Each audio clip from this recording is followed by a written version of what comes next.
Bukod sa mga bahay na perwisyo rin ng baha sa Pangasinan, ang kabuhayan at kalusugan ng mga residente at ang pag-aaral ng mga estudyante.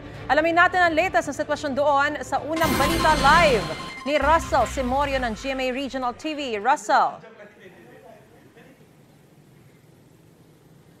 Maris, hindi pa rin humuhupa ang baha sa ilang bahagi ng Barangay Talibao sa Calasiao, Pangasinan. Problema ito ng mga mag-aaral kaya napilitan silang wag na munang pumasok.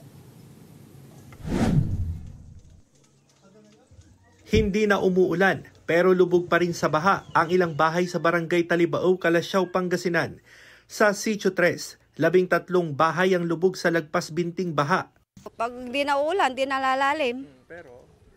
Para pag uulan, talagang lalalim pa. Sana hindi na uulan. Walang magawa ang ilang residente kundi lumusong sa baha. Ang ilang mag-aaral, lumiban sa klase sa unang araw ng pasukan.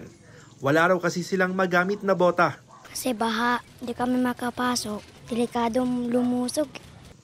Humupa ng baha sa malaking bahagi ng lalawigan batay sa monitoring ng PDRRMO.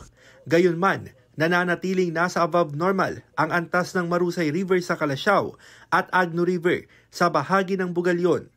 Malayo rin sa critical level ang antas ng San Roque Dam sa kabila ng sinalong tubig mula sa mga nagpakawalang dam sa Benguet. Hindi naman po lahat yan ay didiretso sa San Roque. Meron pa rin mga river tributaries po yan na maaaring pa rin po niyang daanan. Ilang araw nang iniinda ni Mang Bernard ang alipunga sa kanyang paa. Bagamat ginagamot niya, matagal daw maghilom dahil hindi niya maiwasang lumusong sa baha. Lagi kami nabababad kasi dito pag nagluluto. Masakit. Hindi rin nakaligtas sa alipunga si Venus. Mahang po, masakit po.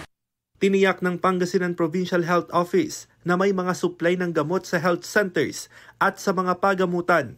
Mga LGUs natin na nagpo-prepare po at namamahagi ng mga pampahid dito sa mga alipunga. But on the other hand, ang atin po talagang ina-advise, talaga pong kailangan na tinisin, maghugas ng paa po, patuyuin, at hindi po patuloy na tayo po ay dumadaan sa mga tubig na kontaminado.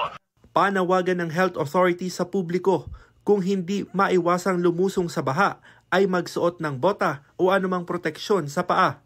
Kung sakali namang tamaan ng alipunga, magtungo sa health center para mabigyan ng gamot.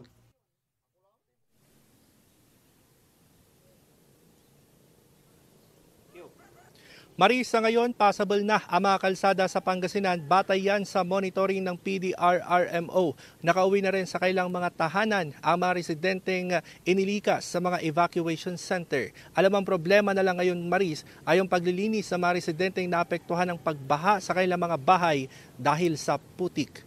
At yan ang latest mula sa Pangasinan. Balik sa iyo, Maris. Maraming salamat. Ingat kayo dyan. Russell Simorio ng GMA Regional TV.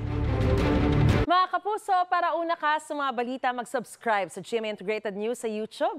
Sa mga kapuso abroad, subaybayan niyo po kami sa GMA Pinoy TV at sa www.gmanews.tv.